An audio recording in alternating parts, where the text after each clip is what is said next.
தரக்குறைவாக பேசியதாக காங்கிரஸ் சட்டமன்ற உறுப்பினர் விஜயதாரணி புகார் எதிரொலியாக காங்கிரஸ் மகளிர் அணி தலைவி ஷோபா ஓசாவை தமிழக காங்கிரஸ் தலைவர் EVKS இளங்கோவன் டெல்லியில் இன்று சந்தித்து பேசினார். இதுகுறித்து கூடுதல் தகவல்களை தருகிறார் நமது செய்தியாளர் சிவப்பிரியன். சிவப்பிரியன், ஷோபா ஓசா EVKS இளங்கோவன் சந்திப்பு பற்றிய விவரங்களை சொல்லுங்க. அதாவது பனிமலர், நீங்கள் கூறியது போல தன்னை தரைக்குறைவாக பேசியதாக இளங்கோவன் மீது ஒரு வழக்கை தமிழக மகளிர் அணி காங்கிரஸ் தலைவர் திருமதி விஜயதாரணி அவர்கள் போலீசில் தாக்கல் செய்திருந்தார். அதன்படி இருவருமே டெல்லி வந்து தங்களுடைய நிலைப்பாட்டை கட்சி மேலிடத்திற்கு எடுத்து சொல்வதற்காக டெல்லி வந்திருக்கிறார்கள். அதன்படி முதல் படியாக இன்று இளங்கோவன் அவர்கள் மகளிர் அணி தேசிய தலைவரான திரு ஷோபா ஓசாவை காங்கிரஸ் கட்சியின் தலைமை அலுவலகத்தில் சந்தித்து பேசினார். அப்பொழுது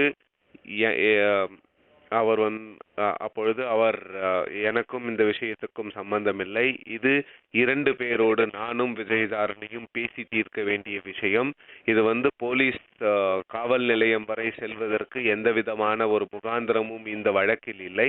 இதை இப்படிப்பட்ட ஒரு நிலைமைக்கு விஜயதாரணி தான் கொண்டு சென்றுள்ளார் என்று இளங்கோவன் கூறியதாக தகவல்கள் தெரிவிக்கின்றன. இளங்கோவனை சந்தித்த பிறகு விஜயதாரணியையும் ஷோபா ஓசா சந்திக்க உள்ளார். விஜயதாரணியும் இளங்கோவனும் காங்கிரஸ் தலைவர் சோனியா காந்தியை சந்திக்க திட்டமிட்டிருந்தனர். ஆனால் காங்கிரஸ் தலைவர் சோனியா காந்தி நேற்று இரவு தனது மருத்துவ பரிசோதனைக்காக அமெரிக்கா சென்றுள்ளார். அதனால் அவரை சந்திக்க முடியாது. ஷோபா ஓசாவை சந்தித்த பின்னர் ராகுல் காந்தியை சந்திப்பதா வேண்டாமா என்று அவர்கள் இருவரும் முடிவு செய்வார்கள். இந்த விஷயத்தை பொறுத்தவரையில் காங்கிரஸ் தரப்பினர்கள் என்ன கூறுகிறார்கள் என்றால், இதை வெளிப்படையாக ஊடகங்களில் இருவரும் சொல்ல வேண்டிய அவசியம் இல்லை.